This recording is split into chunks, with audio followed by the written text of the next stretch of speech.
In 2023, Ohio detectives were racing against time to find missing 53-year-old Nicole Jones.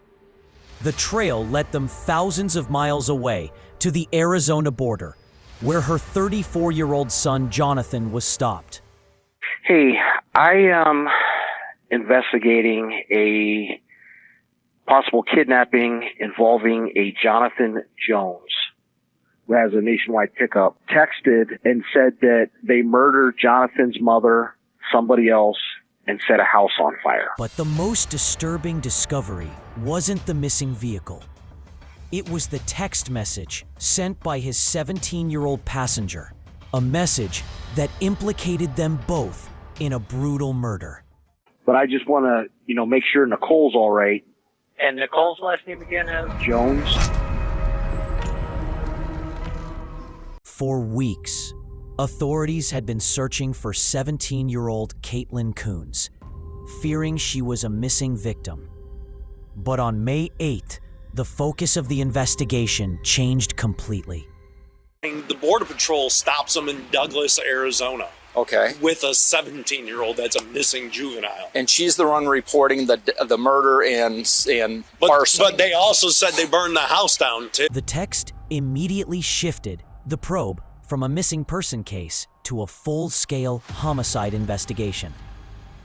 Police raced to the home of 53-year-old Nicole Jones in Sylvania Township. This is pretty concerning with the package out there and what they're saying. Well, we called the fire department to 4th Century. Has she ever seen her? She said she's odd. Where's her mail? Where's her mailbox? So, Okay, where's the mailbox? What about the garage? Is the garage door open? No. Garage doors aren't. Do you know what the code is?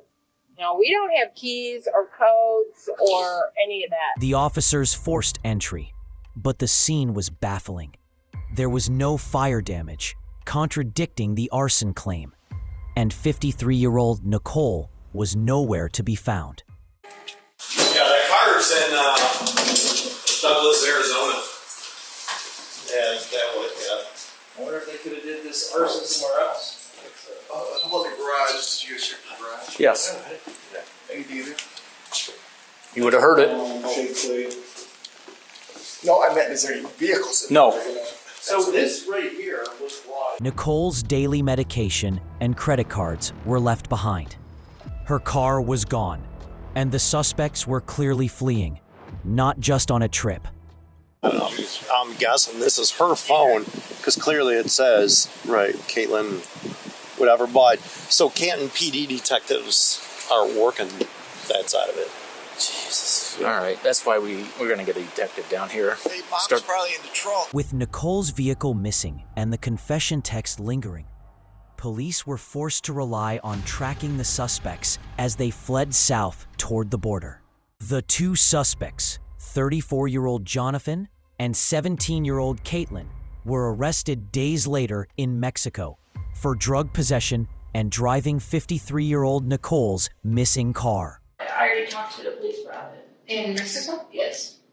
Okay. They have a translator. They have a translator. So what Colette's trying to say is, like, our concern is that because I know nothing bad happened. I was just down here for a week or so, and then when I went to go use the bathroom, that's when the Mexican police pulled me aside. In a Texas interrogation room, Caitlyn immediately volunteered a denial, claiming the trip was nothing more than a vacation.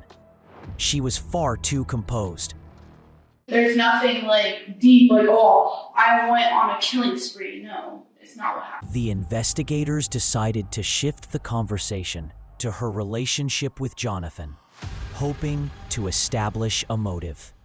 he treated you very well. That's what I mean. He treated you very well. Yeah, he made sure I ate, made sure the cat was eating. Whenever we did get the cat, he always checks up on his mom. He's just very caring. Okay. When confronted with her chilling text message, Caitlyn initially dismissed it as a hack, but the officers were about to shatter her composure with evidence from the pawn shop.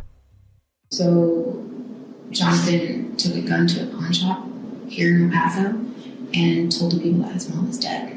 You did? Mm-hmm. Sure did. So, Caitlyn, we want to help you. I didn't know he did that. Her shock was a performance.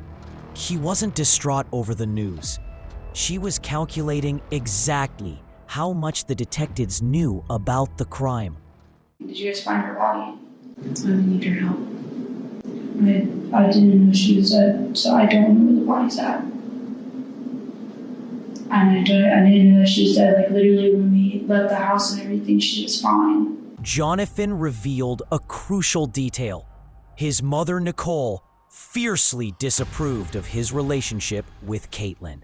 I told her that I wanted to get back, be back together with Caitlyn, where we could see each other, date, and whatever, and she just was not happy about that at all. She was like, no, as long as you're living under my roof, not happening. Detectives reminded Caitlyn that her co-defendant could implicate her at any moment.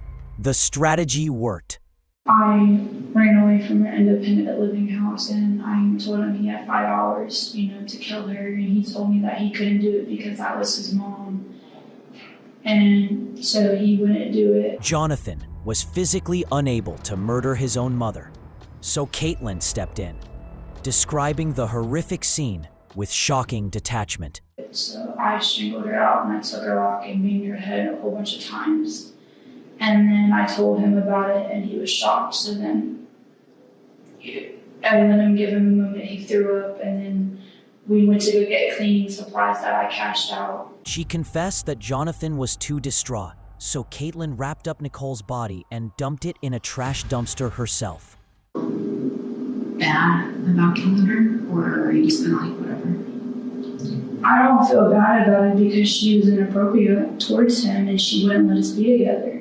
And I killed her because she gave me really 2 good reasons. With startling indifference, Caitlyn justified the murder, seeing Nicole as merely an obstacle, someone who was disposable. No, I mean it as she was old already, and people, all of us, people in general, we all die at some point, and she was literally close to that age of dying. So I feel like it doesn't matter if I killed her or not. Overwhelmed by guilt, Jonathan finally decided to speak, confirming the sequence of events. I was trying to cover for Caitlyn by telling you I didn't know about my mom. Well, personally, when I'm outside, I hear something. I don't know exactly what it was, but definitely sounded like a voice struck. Jonathan described walking in on a scene of carnage, with his mother's body in the kitchen, blood splattered everywhere. He confirmed Caitlyn's brutal and calculated actions. I'm not going to forget this scene because there was a lot of blood. Caitlyn went and I don't know when, my mom was getting ready to walk off the door or what. She was in the kitchen and there was just blood everywhere. I don't know if Caitlyn stabbed her or hit her over the head with something. But just when the detectives thought they had the full story, Caitlyn delivered one final, shocking confession that revealed a much wider, darker crime spree. I also killed another person in Arizona in a drive-by. I don't know who it was. I also committed 2 arsons in Arizona in the middle of nowhere. I don't know what that was either. Both Jonathan and Caitlyn pled no contest to aggravated murder. The pair were sentenced to life in prison, eligible for parole only after 25 years. Their toxic relationship and disregard for life led to a brutal crime that shattered a family.